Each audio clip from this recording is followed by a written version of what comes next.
Olá, tudo bem? Bom dia, vamos a mais um bate-papo aqui a respeito dos escritos bíblicos e o tema dessa nossa conversa: quem foi o Satanás que peneirou Pedro? O irmão aí colocou no comentário, fala sobre essa situação, quem foi esse ser? Ele tinha chifre, ele era vermelho, ele soltava fogo pela venta, o que esse camarada fazia aí? Quem era esse Satanás aí? Quem foi esse camarada aí? Foi um ser demoníaco, ele tinha chifre, ele soltava. Quem foi esse ser? Então vou passar meu simples e humilde entendimento com base nos escritos bíblicos e de antemão eu já falo que Satanás nunca foi um ser de chifre, de cauda. Satanás nunca foi um anjo que caiu do céu. Isso é só lendas, fábulas religiosas. Isso daí é um artifício que as religiões, porque tem mais de uma que faz isso, que usa desse mito, dessas falas, para aprisionar pessoas. Bom dia, Itamar. Para colocar pânico e medo nas pessoas. Satanás nunca foi um ser do mal. Satanás sempre foi opositor, adversário, um vizinho invejoso, um inimigo. Assim foi com Jó, assim foi lá em 1º ou 2 Samuel, Crônicas também, fala que Satanás levantou um censo contra Israel, era um adversário, era um inimigo, foi um desobediente, fez coisa que Deus não queria, e assim por diante. Mas em Lucas 10:18, diz que Jesus viu Satanás caindo como um raio, no Códice Sinaítico. Jesus disse que viu Satanás caído como um raio. Quem eram os opositores de Jesus ou de Yeshua naqueles dias? Eram os líderes religiosos, eram os seguidores de Moisés. Eles eram os acusadores. Porque em hebraico é Satã, em grego é diabolos, em aramaico acho que é Satanás. Eu não sei, tem uns nomes aqui. Você entende? Mas esse ser, fique em paz, gente.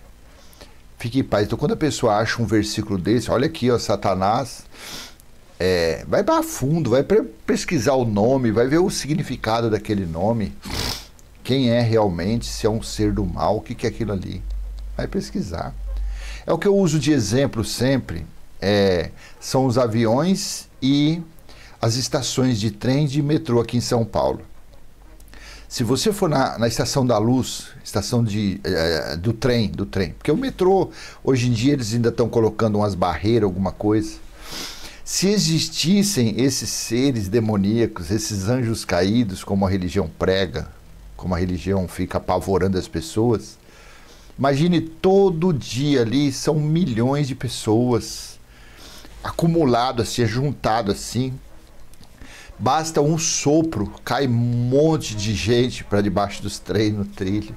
Você imagine se tivesse esses seres que a religião tem falado aí.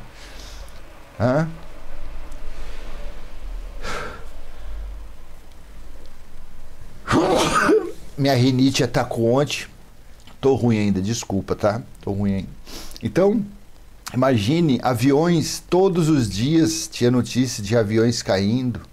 Esses espíritos entrando na mente das pessoas. Nas ruas, nós veríamos assim, guerra civil toda hora, todo dia, um matando o outro. Esses seres criados pela religião entrando na mente das pessoas e matando. Para pensar nisso. Para pensar. Por que só dentro dos templos, principalmente dos pentecostais ou neopentecostais, que há essas manifestações? Por quê? Porque lá eles estão chamando em nome de Jesus. Eles estão vivendo como se vivia há 2000 anos atrás. Eles não respeitam o sacrifício que ocorreu naquela cruz. Eles não respeitam o dia do Senhor que aconteceu no ano 70, o juízo de Deus. Porque Deus falou através do profeta Zacarias, no capítulo 13, versículo 2, que depois daqueles dias ele acabaria com os profetas e com os espíritos imundos. Então esses espíritos, essas manifestações que tem nessas chamadas igrejas são espíritos de engano. Esses espíritos que manifestam nas feitiçarias, no voodoo, são espíritos de engano, porque as pessoas estão nas práticas carnais, porque as pessoas estão praticando obras que desde o passado, lá na época dos judeus, Deus já tinha proibido, feitiçaria, cartomante. Você entende? Essas solenidades dentro dessas cavernas chamadas igrejas. Deus nunca se agradou com isso não, meu irmão. Deus nunca se agradou com isso não. Então os homens ficam debaixo de maldições, as pessoas ficam nas trevas, e nas trevas aparece tudo que não presta. Olha aqui, quem foi o Satanás que peneirou Pedro? Vou colocar para você aqui e vamos ler. Aqui nesse aqui não dá, mas no outro ali dá. Lucas capítulo 22, versículo do 31 ao 34, no texto da Nova Almeida Atualizada. Simão, travou o Simão aqui, Simão, Simão, eis que Satanás pediu para peneirar vocês, olha aqui, não era só Pedro não, olha o plural aqui.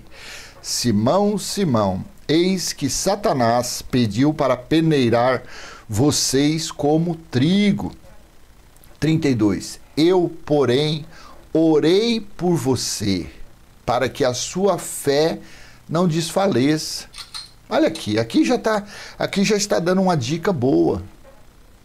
Então era algo na mente, era algo na carne, na natureza carnal de Pedro. Fluiu agora isso daqui, tá? Não era esse jeito que eu ia fazer, não. Fluiu fresquinho agora isso daqui, viu? Você vê, era na natureza carnal de Pedro. Era falta de fé, era falta de crença. Eu vou ler depois em Lucas que os discípulos andaram com Jesus durante 3 anos e mesmo assim eles não tinham fé. Eles eram incrédulos. Eles não tinham compreendido ainda nada das Escrituras. Então veja, versículo 31 de Lucas 22. Simão, Simão, eis que Satanás pediu para peneirar vocês como trigo. 32. Eu, porém, orei por você para que a sua fé não desfaleça. E você, quando voltar para mim, olha aqui, veja, fortaleça os seus irmãos. Isso aqui se tratava da fé, da cabeça, do entendimento de Pedro.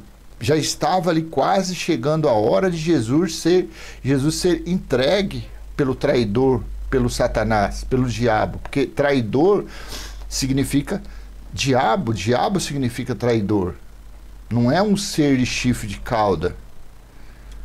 E você, quando voltar para mim, fortaleça os seus inimigos.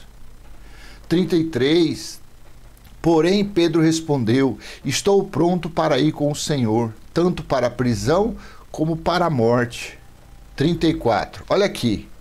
Olha aonde foi a fé, como Jesus sabia que a fé de Pedro já estava minguando, já estava se acabando. Versículo 34. Mas Jesus lhe disse: eu lhe digo, Pedro, que hoje, antes que o galo cante, você negará 3 vezes que me conhece. Você entende, gente? Quem era Jesus? O véu, aquele véu chamado Jesus de Nazaré. Quem era Yeshua, aquele véu que revestia? Ele estava revestindo quem? Quem estava ali dentro? Deus, o alfa e o ômega, o princípio e o fim. Tudo foi criado por ele e para ele. Ele era o que sempre esteve sentado no trono. Foi ele que fez todas as coisas. Foi ele que disse: tudo está feito. Apocalipse 21, versículos 5 e 6. Tudo está realizado. Será que ele, sendo Deus, ele sendo o Criador, ele não sabia? Ele não sabe dos pensamentos das pessoas? Só aquele Deus lá do Jardim do Éden, que é um Deus estranho, que é um Deus que caminhava, que tinha perninha e que não sabia onde estava escondido Adão e Eva. Só que naquela fábula judaica ali, fábula de Moisés. Então Jesus sabia, no íntimo de Pedro, a fé dele já estava degringolando, a fé de Pedro já estava se acabando. Ainda mais eles vendo uma pessoa falando que era filho de Deus, outra hora ele falando que era Deus, porque ele falou isso a Filipe. Filipe, Senhor, mostra-nos o Pai. E Jesus respondeu a Filipe, Filipe, há quanto tempo você tem andado comigo, você não conhece o Pai ainda? Eu e o Pai somos um. Então você entenda, gente, Deus aqui conhecia os pensamentos dos discípulos. Ele sabia muito bem o que estava acontecendo, ele sabia muito bem das profecias, do que iria, porque esse negócio de negar 3 vezes, isso daí já era falado, já tinha conhecimento nas escrituras, nas profecias. Jesus era o próprio Deus, claro que sim, mas naquela manifestação de filho, ele veio para o ajuntamento da casa de Israel novamente. Naquela situação, naquela época, naqueles 33 anos, ele veio para os perdidos da casa de Israel. Mas ali, no interior dele, era o próprio Deus. Porque Cristo é o Deus. Cristo foi que criou todas as coisas. Isaías capítulo 45, versículo 5 e diante, diz que só há um Deus, só há um Senhor. Não tem dois. Não tem Deus Pai, Deus Filho e Deus Espírito Santo, a Trindade. Não existe isso. Então quem é que estava peneirando aqui? A consciência de Pedro. Quem estava peneirando aqui a falta de fé, que estava diminuindo a fé de Pedro? A natureza carnal dele.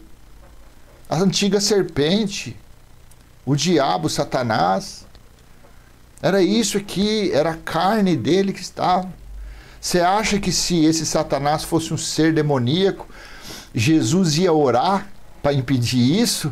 Claro que não. Ele, como Deus, o que ele ia fazer?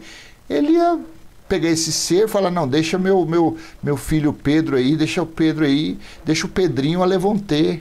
Você entende, gente? É simples assim. Mas para a religião, pega um versículo desse, Simão, Simão, eis que Satanás pediu para peneirar como trigo. Olha aqui. Aí a pessoa, olha, tá vendo, tá escrito. E esse Satanás, ele tem chifre. É assim que eles dizem. Olha aqui no texto da Almeida, Revista e Atualizada. Aqui, ó, Revista e Atualizada Interlinear. Ela tem aqui, pena que você não consegue ver, mas ela tem os escritos aqui em hebraico, aramaico, saravaico, não sei, latim. Então tá assim, ó, no texto da Bíblia, Almeida, Revista Interlinear. Simão, para cada palavra, tá vendo? Para cada palavra tem uma tradução. Tem tanto no número Strong, como tem esse nomezinho aqui também, que eu não sei se é grego, se é aramaico, não sei. Simão, eis que Satanás vos reclamou para vos peneirar como trigo. Olha aqui, deixa eu clicar aqui na palavrinha peneirar aqui. Vamos ver o significado disso daqui. Vamos lá. Está aqui em...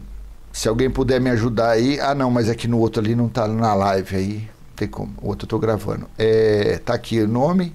É siniazo. Peneirar significa siniazo. De sinion. Peneira. Então, peneira significa siniazo de sinion. Peneira. Aí tem aqui. Peneirar, sacudir numa peneira. Figurativo. Pela agitação interna. Olha aqui. Quem é que provoca a agitação interna em nós? Não é a nossa natureza carnal? Pela agitação interna, tentar a fé de alguém até o limite. Tentar a fé de alguém até o limite, ou, bom dia, ou pela agitação interna. Então, esse Satanás que estava aqui na consciência, no pensamento de Pedro, era a natureza carnal dele. Era a fé dele que estava esfriando, estava se aquietando.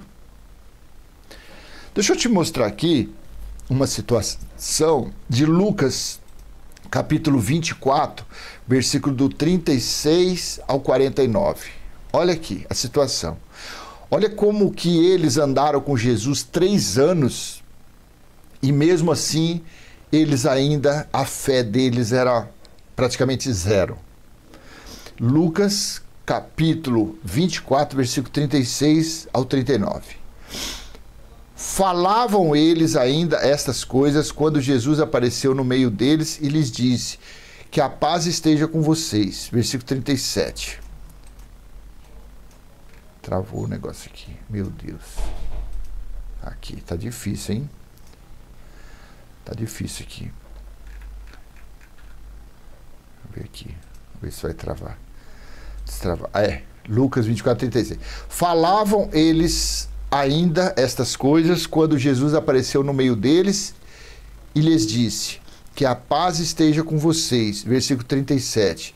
Eles, porém, ficaram assustados e com medo, pensando que estavam vendo um espírito. Olha que coisa interessante isso aqui. Isso aqui foi quando Cristo ressuscitou, e isso chama atenção. Quem ressuscitou aqui, quem apareceu para eles, não foi Jesus de Nazaré, não, tá bom?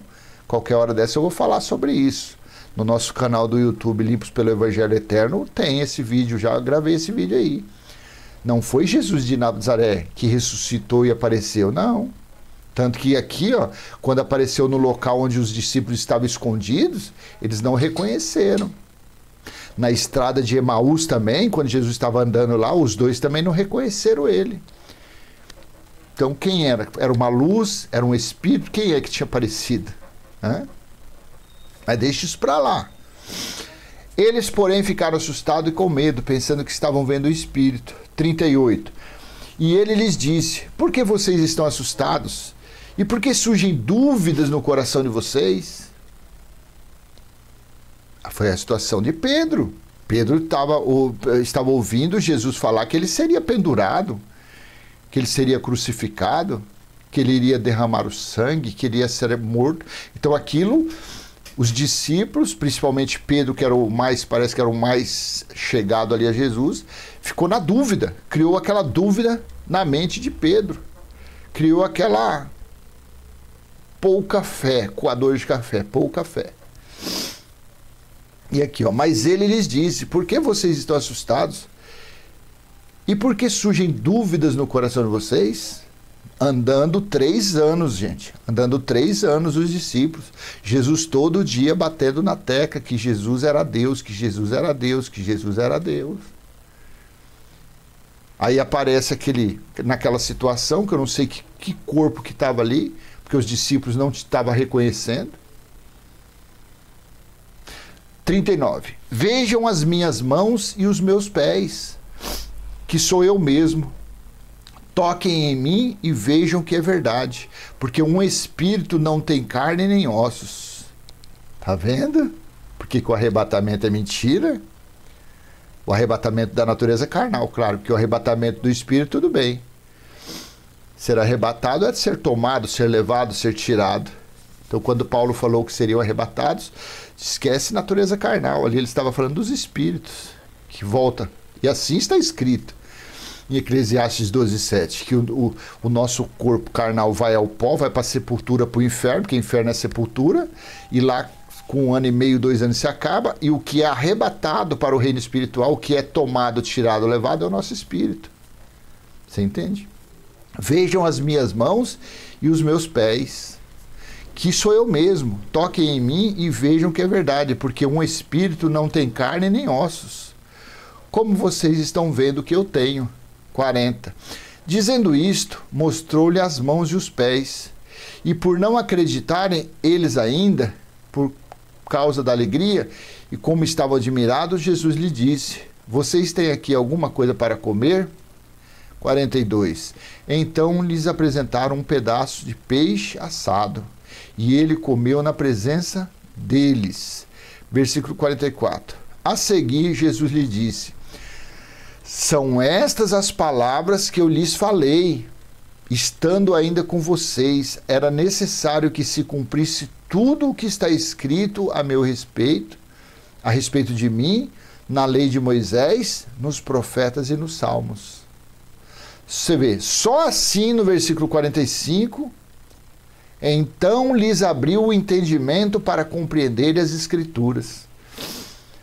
Você vê, eles andaram 3 anos a fio ali, pregando a vinda do reino de Deus, pregando o evangelho, e eles ainda não tinham entendido. A fé não tinha sido amadurecida na mente dos discípulos. E aí quando Cristo ressuscitou, quando apareceu para eles ali, aí sim, Jesus contando a situação, aí eles compreenderam as Escrituras, eles entenderam. Então você imagina a situação de Pedro, quando Jesus disse que Satanás, que a natureza carnal dele, que o adversário, porque assim está escrito em Gálatas capítulo 5, versículo 17, assim disse Paulo, olha aqui, porque a carne luta contra o espírito e o espírito luta contra a carne, porque são opostos entre si, para que vocês não façam o que querem. Entendeu como que é a situação? O espírito luta contra a carne e a carne luta contra o espírito. Então não é Satanás, um ser de chifre, de cauda, que quis peneirar Pedro. Não. Ali foi a cabeça, a mente de Pedro, o adversário do espírito, o adversário ali, a alma de Pedro, que estava com a pouca fé, que estava desacreditando naquela situação. E para completar, Jesus ainda falou, esta noite você me negará 3 vezes. 3 vezes Pedro negou Cristo, Jesus de Nazaré. Tá bom? Então eu vou deixar com você essa mensagem a respeito disso. Respondi o comentário do nosso irmão. Assim faça você também, se você tiver alguma dúvida, pode colocar aí. Os que estão aqui, não tem como, mas você pode ir lá no nosso canal no YouTube, Limpos pelo Evangelho Eterno, se inscrever se você quiser, e lá nos comentários você coloca, eu quero que você fale sobre esse assunto. Aí a gente faz uma live, faz um bate-papo aí, tá bom? Então, eu vou, após a ressurreição, Jesus ainda apareceu em carne. Eu não sei, é isso, né? Como que é o nome aqui? Então, é isso que eu não sei, porque é estranho. Apareceu ali Jesus, Nágel, então, é isso que a Bíblia, que depois você pode ler Lucas 24, do versículo 36 em diante, é estranho essa situação. Porque você vê, os discípulos estavam escondidos, porque a perseguição estava muito grande. Tudo era que era cristão, os soldados romanos estavam atrás ali para matar. E de repente, quando ele aparece no meio dos discípulos, os discípulos não o reconhecem. E antes de fazer isso, ele andou no caminho de Emaús. Ele mais duas pessoas, e as pessoas também não conheciam ele. Tanto que eles ainda falou para Jesus, aonde é que você estava, que você não viu esses acontecimentos aqui, que foi a crucificação de Jesus? Você vê, eles não reconheceram, eles vieram reconhecer quando Jesus sentou à mesa com eles, e comeu um peixe, um pão, parece que foi, aí quando se levantou e sumiu, aí sim que caiu a ficha, olha quem estava com nós aqui era Jesus. É estranho isso daí, é estranho. Essa outra situação aqui de Lucas, estavam eles lá, os 11, né, porque não tinha sido escolhido ainda o outro que entrou no lugar de Judas, estavam os 11 ali, acredito que as mulheres estavam também, estavam trancados, e ele aparece ali, e os discípulos não o reconhecem. O que você acha? Eu não vou aqui com achismo, eu não vou falar, eu acho que foi isso, não. Eu tenho certeza que não foi o mesmo que foi sepultado. Isso daí a gente tem que ter certeza, que não foi o mesmo. Porque se tivesse sido o mesmo, os discípulos teriam reconhecido. Claro que teria reconhecido. Bom dia, uma vez o pastor me falou que a última coisa... Não, a morte que se falava que seria destruído, a morte era as leis de Moisés que matavam. A morte da natureza carnal, ela tem fim. A nossa natureza carnal tem fim. Mas a morte que a Bíblia fala era o pecado, era quem transgrediu a lei de Moisés. Então, voltando nessa situação aqui, fica muito estranho quando você lê Lucas 24, do 36 em diante. E a pergunta que fica, por que que os discípulos que andaram com Jesus durante 3 anos não reconheceram ele quando ele entrou naquela sala? Se alguém tiver uma certeza de como falar isso. Porque, afinal de contas, nós não temos todas a verdade, nós não sabemos de tudo. Tem coisas que ficam no ar. Também não me diz respeito isso, tá, gente? Também isso não me muda para mim não muda meu pensamento em nada. Para mim tanto faz, tanto fez. Se eles reconheceram, não reconheceram. Porque, afinal de contas, o juízo final já aconteceu. O dia do Senhor já aconteceu. Bom dia, Cláudia, aqui. Tá bom, gente? Então, vamos seguir nosso dia de hoje. Peço que o Deus Espírito, que o Deus que habita em nosso espírito, venha derramar sobre a vida de cada um todas as provisões, que as suas necessidades sejam supridas, tá bom? Através do Deus que é o Pai do nosso espírito. Tá ok? Um beijo no coração de vocês. Até a próxima, se assim Ele permitir. E vamos falar de Romanos 8, 9 numa próxima oportunidade, quando der tudo certinho, tá bom? Bom dia, curte, comenta, compartilha, se inscreve. Até a próxima. Tchau, tchau.